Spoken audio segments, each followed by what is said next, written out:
let's get into that next topic. So our next topic for the day, I've been seeing this all over the news right now. Like NFTs are popping up everywhere, and we're hearing about these artists that are selling crazy amounts of, like, well, not crazy amounts, but art for a crazy amount of money. It's digital art. I know it started with this, not started, but one of the biggest ones were these little cat figures. Is that the collage of cat figures that Beeple did? Yep, it was well, I don't know if it was Beeple. It was. Let me get right to it. CryptoKitties. That was the name of it. All right, so CryptoKitties. It was almost like it's like a one-off. He started doing these one-off cat character designs, and then you buy that one character and you own the rights to that. It's almost like Pokemon. It's like Pokemon cards, but where there's only one. There's not a, like, you don't have a couple of Charizards or a couple of I don't know. I used to collect them. I don't remember any. Bulbasaur or whoever the fuck some of them were. Easy. so What there's did you like, Billy? Charmander. But they. Blastoise. Oh yeah. It's a new, it's just a whole new. What would you call it? Diglett. Well, you think about it, just even Top Shot, they're doing NBA moments, so they're actually snippets of video of like certain shots. Say like LeBron James fucking came down and hit a game-winning, buzzer beater, in the finals or something like that. You could buy that moment, and it has a serial number, so it's digitized, so you own that piece of video. Okay, so I have a question now. If I own that dunk, now if ESPN plays it or it gets played on any sports rerun, am I getting a royalty check for that now? I don't know, but I would think that's where they could go with NFTs. So I think it's unless that's the case, I don't see the point of buying one. Like, why the fuck would I want to buy a LeBron dunk unless I own the rights to that dunk and I'm making royalties off of it? Yeah, I have the same question about NFTs. And you see these sales going on, and you're like, what the hell? Well, those I think $100,000. Those I think $200,000? include all copyrights. Like this NFT art. Like if we look at these artists that are selling their stuff, they're selling the rights to that artwork. So now, if it gets sold on any one of these digital art sites, or like if I need stock footage or anything like that, and I buy the rights to use this for my website or for a background or to print on a T-shirt, like all of that should include the royalties going back to the not Bitcoin, but the token address holder. Yeah, I mean, I think that's where they're going with it. You could do game skins, like how you buy, all these kids spend, I think it's $1 billion. It's in the billions where kids buy skins, guns. You got a new gun, yeah. Call of Duty. This is I got that gold MP5. He got the gold MP5 with the fucking skull pendant. A skull charm. Okay, so now get it right. He's murking people. So now let's say hypothetically that gold MP5, whichever artist designed that gold MP5, so they should get a. Technically, they should be the token holders. And anytime you bought it or someone else bought it, they should be getting a portion of royalties. That's just a graphics artist guy that works for their studio who's on salary, so he don't get shit. That's how NFTs can change that. That's a whole topic that I've gotten into in another podcast signing before. Their art to other things like it's not even just that these game companies take advantage of every artist. Yeah, absolutely. These game companies are fucking horrible people. Well, these isn't major that what the world is revolves around, is taking advantage of other people. It's all over the place, man. It is, man. That's how this world survives. But the game industry is just horrible at it. So we could change that with the NFTs, because if you're saying graphic artists and people that design these games, now if they tokenize their graphics and their design features that they make for games, or any kind of like these skins for Fortnite and stuff like that. Mm-hmm. So NFTs could come around how Bitcoin is changing the financial system.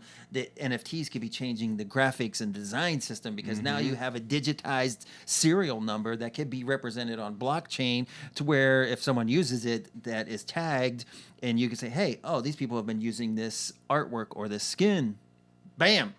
Yeah. So NFTs could actually be doing for graphics and design and anything. Art, Ideally, it does help the game industry because I know people in the game industry and the way these labels and game like studios take advantage of them. Like if they have a big game that's being produced, they'll bring in a couple of hundred of like some amazing game designers. Fucking work them to the bone, 18, 20 hours a day. And the second the game's about to be released, fire everybody with no is that how they do? Oh man, they do it. They do it in such a shady way where they treat them like shit, man. So if this helps that industry, then I'm all for it, for this whole NFT boom. Like it should happen. It still needs more clarification in my eyes. I don't understand how you could tokenize a physical asset, like let's say a Van Gogh painting, like let's tokenize that, or a Da Vinci or something. Now, if I own a share of the Mona Lisa, let's say What about Kim Kardashian's ass? Can you tokenize that? Can we tokenize her ass? Yeah. But don't we have to K-ass. own the thing to tokenize Cass. her? I think. We'll fucking How do we own her ass? we'll tell her later after we I'm pretty raise sure the money Kanye for it. So. Kanye tokenized that ass in a heartbeat. He fucking tokenized that shit real quick. Yeah, how That have fool's these broke. how have these people not thought of this? They're done for anyway.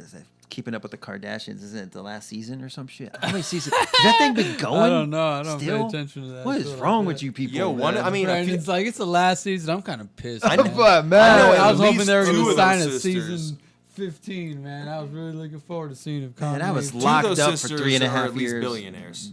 Well, yeah. What's the one? The younger? I have no idea. Kendall, Kyle. Was Kylie. Curly. I remember running into her. I ran into her at a club in Atlanta. Crow. And that fucking, Kardashian. I don't even know how many of them there are. They keep multiplying. Every time I fucking turn on the TV, there's another Kardashian. Kip Kardashian. Their Who the fuck is guys it? and their women. And it's like, what the fuck is going on, dude? Dude, what? Dude, by the way, Elon, dude, I got an idea, dude. Hit me up, dude. We got ideas, dude. We got ideas. Hook up some Elon, stuff where to you start at, with. dude? Hit us up. Hit us up. Yo, we're about to turn this podcast into an NFT. What you all know? We're gonna Yeah. let's let the community invest in 25% of this podcast. Let's throw out an NFT for 25% of this and invest in our growth. You could have your own Cryptardz skin. So when you're in a video game, you put on the Cryptardz skin and just send us a bunch of money and we'll figure it out.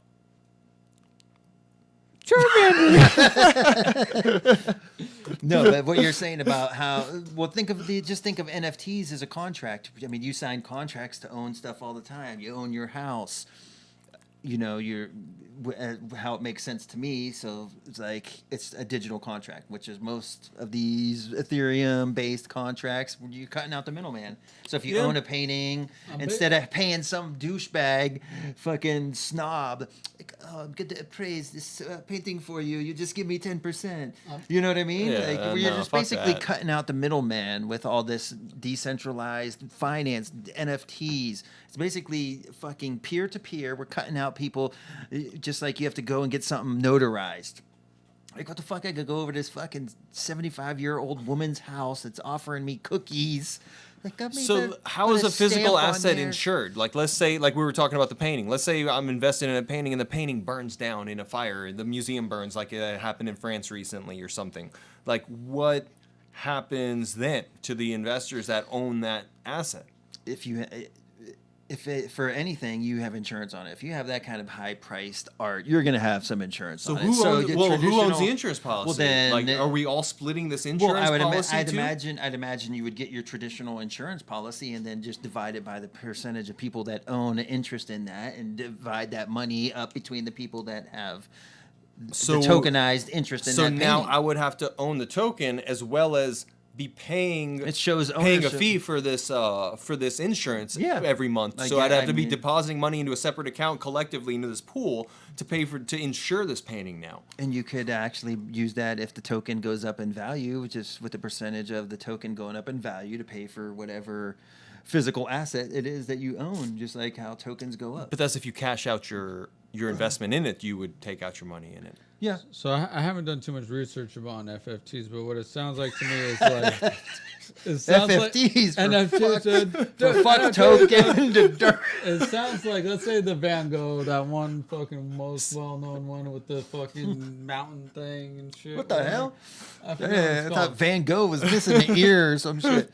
No, Mountain. He's an artist, dude. Yeah, he The cut one off that his painted ear and the sent it star- to. one with the stars and the. Oh, is that a Van Oh, Gogh? Starry Night? Starry Yeah. Night. Okay. So let's say there's someone out there owns it, whether it's a museum or a person, but some other person that loved that piece of art would love to own it, but they can't because someone else owns it. So this seems like the type of way for multiple people to get a piece of that pie to Yes. claim ownership just for the big dick factor of saying, I own a piece of Van Yeah. Gogh type thing. Exactly. That's what this sounds like. It's like how they used to sell stars and planets. Were people selling? That makes sense to me. I'm just trying to figure out how to secure that asset now. If so many people Get some own kind it, of certificate. There's when gotta you be a way buy to the secure it. NFT, and And then then how do you- says you own this. Yes, and that's what you di- frame up next to a photocopied picture of that. Yeah. okay, and then do you just pay a yearly fee to maintain your insurance on it to them? Or Yeah, like, I imagine wonder if it's then- divided. Why not? Can you trade these NFTs? Are they Yes, tradable? yes, you So could as trade value NFTs. goes up, you can Yes, sell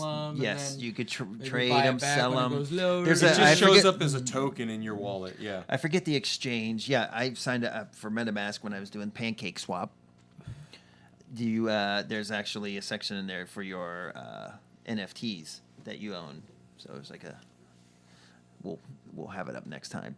So you could sell your NFTs. They go up in value. They go down. Just basically like Just anything like, that like shoes. It's like the Nike, the Nikes, new. yeah. What is that one website where people trade? sneakers, GOAT. My StockX. son is my son StockX, turned me on to StockX. StockX. You could actually see the price shoe of the stock shoes market. before they're released. So there's people already bidding on the price of the shoes, basically speculating on the market before the shoes are even released. So you get the Jordan drop. Who was I watching that my said son's like, shoes yo, are Dad, the, the I was Jordan watching some drops other up. podcast and they were saying shoes are the poor man's watch game. The poor man's watch. Who wears Yeah. watches anymore, though? I mean, watches are fucking solid. A good fucking Rolex. solid fucking like nice workmanship, like a Grand Seiko. I mean, like there's so many Who better, but is- I like those Grand Seikos. Those But things who are is fucking nice. really into that? Who's really saying, wow, the inner mechanisms of that watch are It's an fucking-" investment, bro. I mean, You spend that's 50 an G's on a investment, watch but right now, I- and in 5 years it's worth 300 because of the rarity. Okay, that's an investment, but no one is coming to unless you you got insure some the watch, too. bling. I mean, to me, it's corny. Now, an Apple Watch, Billy, that's functional. Like, it takes your Those are heartbeat. functional watches, and I yeah. crack It them all the helps me time. tell the time, dude. I look at it. It tells me the time. I'm like, thank you, dude. Thank you. I'm just saying, if I'm not impressed with the fucking whole Rolex, and it's just, if you're gonna buy it for an investment and put it somewhere, cool. But if you need something like that, just because no one cares about you, but you need something shiny on your hand, look at me. Cryptardz community, comment down below: digital watches or old school craftsmanship. Let us know what you guys think. Yeah, tell us. Dude, I put a picture of my What do you girl got? and my dog right there on the background of my watch. You try to do that with the Rolex, dude. Yeah, exactly. Something like that. It's like I'm saying, it's functional, and you could hook up your Bitcoin wallet on there. Like I'm totally down with the app wallet. Like, fuck yeah. Cryptardz community, it's your boys, the Cryptardz, Billy, Brandon, and Ruhz. We'll be right back with our crypto price update and our predictions for the next week. To the moon.